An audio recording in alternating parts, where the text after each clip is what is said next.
लिखनी कहानी आजिर गल्प उलट पालट हांडी।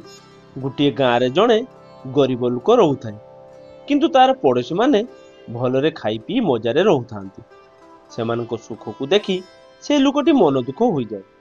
मने मने से भगवान को प्रार्थना करी कहे, हे प्रभु मु गरीब हुई जमिति कष्ट पाउची मो पड़ोशी को सेमिति गरीब कर दियो। से माने मो परी गरीब हुई गले मते आउ केही हीन दृष्टि देखिबे नहीं। दिने गरीब लोकटी उपवास थाई बहुत कष्ट पाउथाए। से विकल हुई भगवान को प्रार्थना कला। तार विकल प्रार्थना सुनी भगवान जड़े बाबाजी बेशर आसी ता पाखरे पहुंचले। गरीब लोकटी को पचारिले, तुमे कौन चाहो मन खुली मते कुह, मु तुमर दुख दूर कर दे पारिबी। गरीब लोकटी बाबाजी को कहिला, बाबा मोर पड़ोशी माने धनी लोक, से माने भल जिनिस खाई पी बेस सुखरे अछंती, मते तांकरी भली धनी कर दियो, से मानकु ओलटी मो भली गरीब कर दियो। लोकटीर कथा सुनी बाबाजी पचारिले, तुमे तो धनी हेबाकु चाहुच ठीक अछि, अन्य मानकु गरीब करदेले तुमर कोन लाभ हेबो। लोकटी बुझाई कहला, बाबा मु गरीब होइतिबारु से माने मते खराब व्यवहार करंती, मो कथा को केही ग्रहण करंती नाही, मते से माने घृणा करंती, तेणु मु मनरे बहुत कष्ट पाए। से माने गरीब हुई गले मु मध्य से मानकु से बड़ी व्यवहार करी, या द्वारा मो मन शांति पाई पारिबो।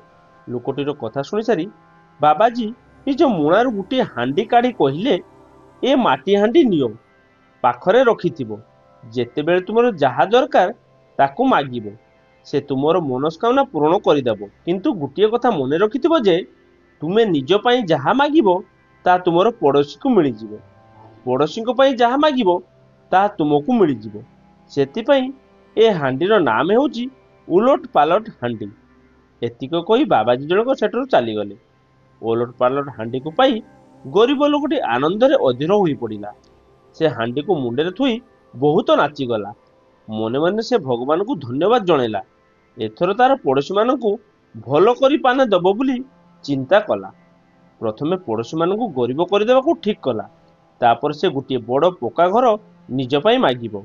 घर आगे गोटे सुंदर दामिका राशि रहिथिबो। समस्तनरू अधिक धनी हेबाकू बहुत धन मागिबो।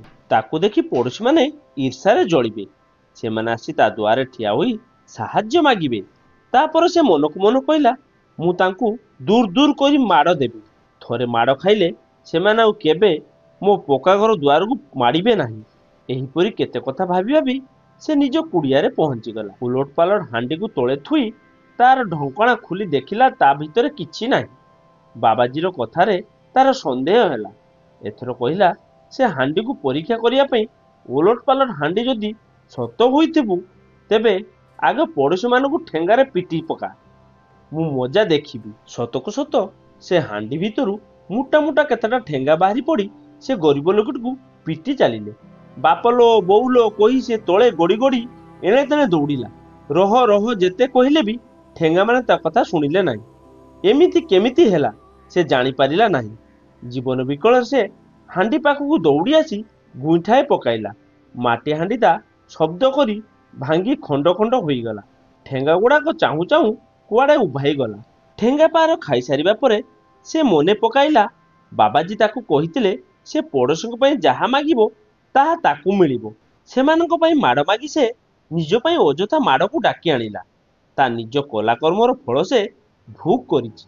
माड़ खाइबा बेलर कथा को मन पकाई से कहिला, हे भगवान गरीब हुई बंचिबा बरं भल, हेले एमिति ओलट पालट हांडी मोर मुटे दरकार नाही।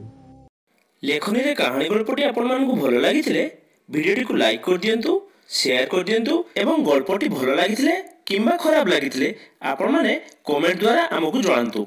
आपण मानकर कमेंट आम पई बहुत गुरुत्वपूर्ण। दर्शक बंधु एमिति भल भल गल्प सुनिया को चाहथिले चैनल टी को सब्सक्राइब कर दियंतु एवं पाकर थिबा बेल आइकन को दबाई दियंतु, जा फल रे वीडियो प्रथम नोटिफिकेशन आपण पाई परिबे। दर्शक बंधु पुणी आउ थरे देखा लेखनी कहानी रे आ गुटे अध्याय से पर्यंत रहूची। नमस्कार।